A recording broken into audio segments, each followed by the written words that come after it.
vosotros y vosotras, gracias a la familia Alcoriza, y tampoco me siento yo en la boca del lobo, no veo muchas caras amenazantes aquí.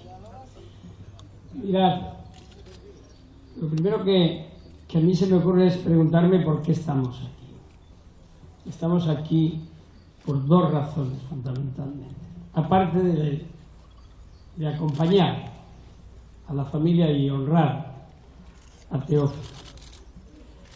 La primera es porque hay impunidad en España, porque los crímenes franquistas, desgraciadamente para muchos, ni siquiera son crímenes. Y esos son los peores. Porque incluso cuando se reconocen como tales y se discute si han prescrito, si ya no hay que perseguirlos, etcétera, al menos lo reconocen. Pero aquellos otros que ni siquiera los reconocen son los más peligrosos, porque esos son los que pueden en cualquier momento volver otra vez a intentar la misma cosa. Eso es el efecto de la impunidad aquí y en cualquier parte del mundo. La segunda razón por la que estamos aquí es porque no ha habido reparación.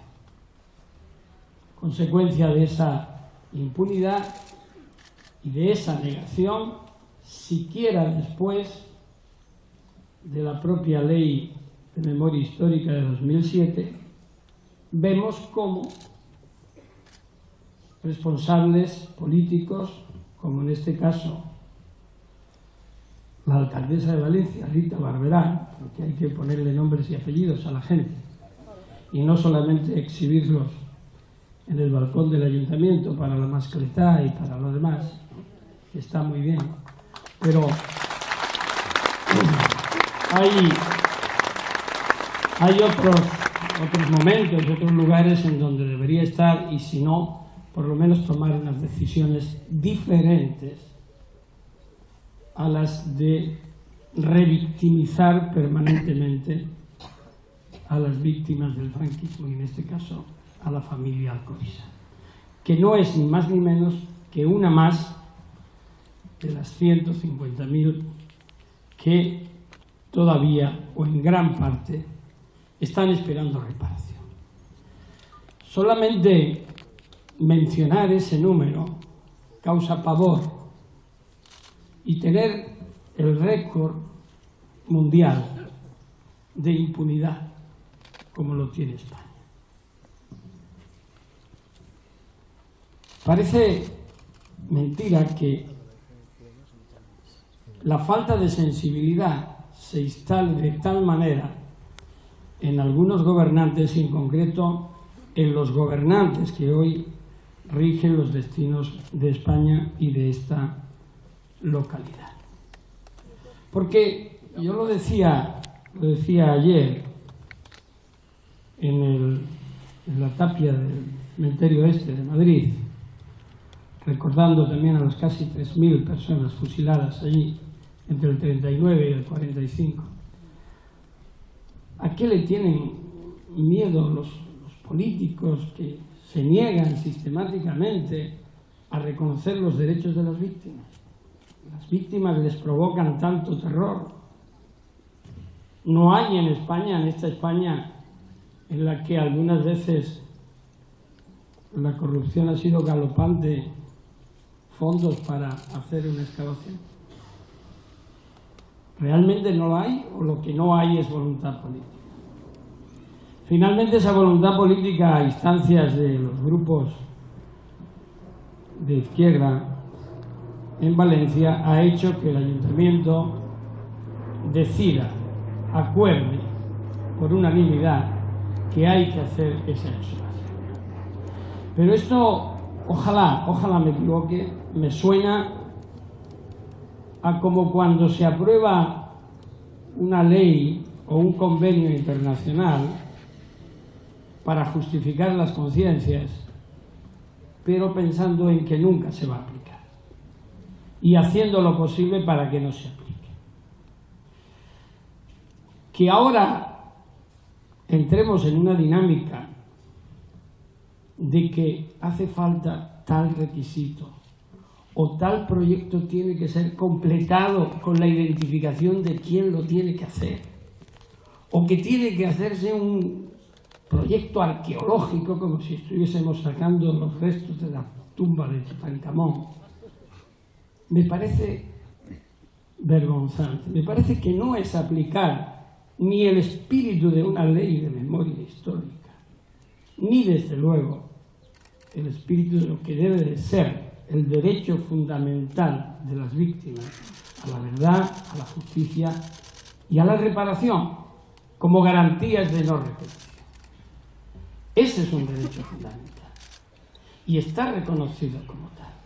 Por tanto, cualquier decisión que entorpezca mínimamente ese derecho está actuando en contra del mismo, actuando en contra de la familia Alcoriza. Parece mentira que un hombre de 93 años venga hoy aquí a decirnos que lleva 8 años tratando de que los restos de su padre, que sigue siendo víctima, porque jamás se investigó ese crimen hasta el día de hoy, lleve 8 años dando vueltas administrativas sin recibir una respuesta, sin haber tomado la iniciativa oficial desde las instituciones del Estado para hacer lo que les corresponde, porque fue el Estado el que le quitó la vida y el que desapareció a Teófilo Alcoriza, al padre de Pedro. No fueron ni siquiera una organización ilegal, fue el Estado, a través de una de sus instituciones que tenía la obligación, aunque fuera en dictadura, de proteger a los ciudadanos. Y sin embargo no lo hizo. Por tanto, es el Estado. No son ni proyectos ni subvenciones. Tendría que ser la bandera que acogieran cualquiera de los gobiernos y grupos políticos que gobiernan en España, como está ocurriendo en otros municipios. Por tanto, yo le pediría a la señora alcaldesa de Valencia que nos ayude a sonreírnos a todos, que nos ayude a venir aquí a honrar a estas buenas gentes que ocupan un lugar que incluso hasta, no sé si hasta hace mucho o poco, casi era imposible tener acceso al mismo. Y que nos ayude cumpliendo como debe, agilizando al máximo lo que es su obligación. Permitir que la identidad de Teófilo sea recuperada por sus familiares y la reparación como víctima sea realmente un hecho. Yo creo que entre todos y todas tenemos la obligación de hacerlo. A mí no se me tienen que dar las gracias por estar aquí. Estoy porque quiero estar y hago lo que hago por convicción y porque creo que merece la pena hacerlo. Y eso creo que todos estamos aquí y estamos en una fecha que es víspera de la que fue la proclamación de la República y a 2 días más de cuando fue la detención y desaparición de Teófilo Alcoriza el 16 de abril de 1947. Por tanto, muchísimas gracias. Salud y República.